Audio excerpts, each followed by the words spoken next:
Hi, friends. Today our story is going to be about a little bear named Corduroy. I'm going to share my screen.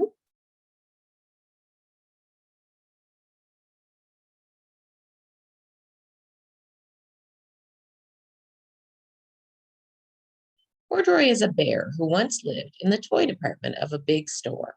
Day after day, he waited with all the other animals and dolls for somebody to come along and take him home. The store was always filled with shoppers buying all sorts of things, but no one ever seemed to want a small bear in green overalls. Then one morning, a little girl stopped and looked straight into Corduroy's bright eyes. "Oh, Mummy," she said, "look, there's the very bear I've always wanted." "Not today, dear," her mother sighed. "I've spent too much already.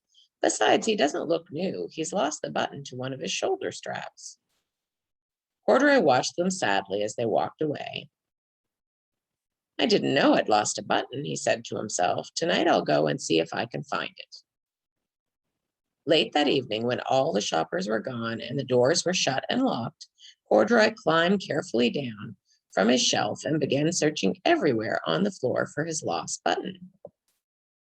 Suddenly, he felt the floor moving under him. Quite by accident, he had stepped onto the escalator, and up he went.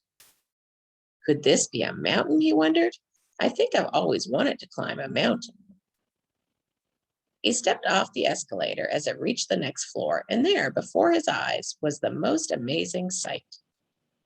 Tables and chairs and lamps and sofas and rows of beds. "This must be a palace," Corduroy gasped. "I guess I've always wanted to live in a palace." He wandered around admiring the furniture. "This must be a bed," he said. "I've always wanted to sleep in a bed." And up he crawled onto a large, thick mattress. All at once he saw something small and round. "Why, here's my button," he cried. And he tried to pick it up, but like all the other buttons on the mattress, it was tied down tight.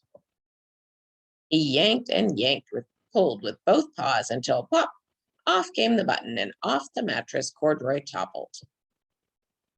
Bang, into a tall floor lamp. Over it fell with a crash.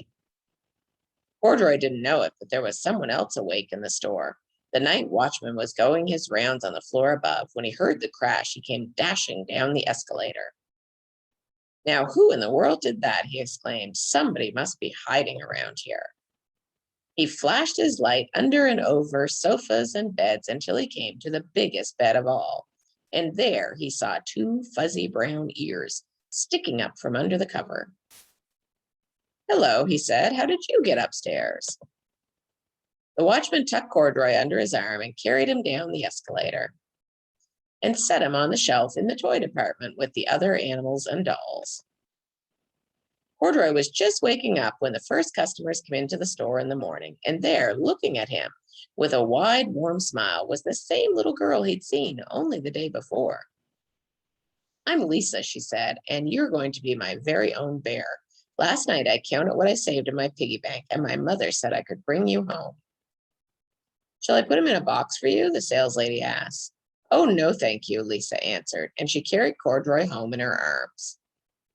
She ran all the way up 4 flights of stairs into her family's apartment and straight to her own room.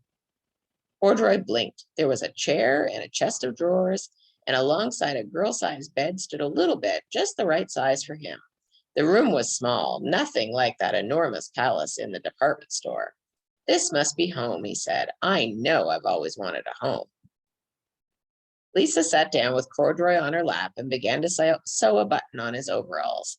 "I like you the way you are," she said, "but you'll be more comfortable with your shoulder strap fastened." "You must be a friend," said Corduroy. "I've always wanted a friend." "Me too," said Lisa, and gave him a big hug. So he found the home that he wanted. Yeah. What do you think? That was a good story, wasn't it, Oliver? Yeah. Oliver liked it too. All right. Have a good day, friends. Bye bye.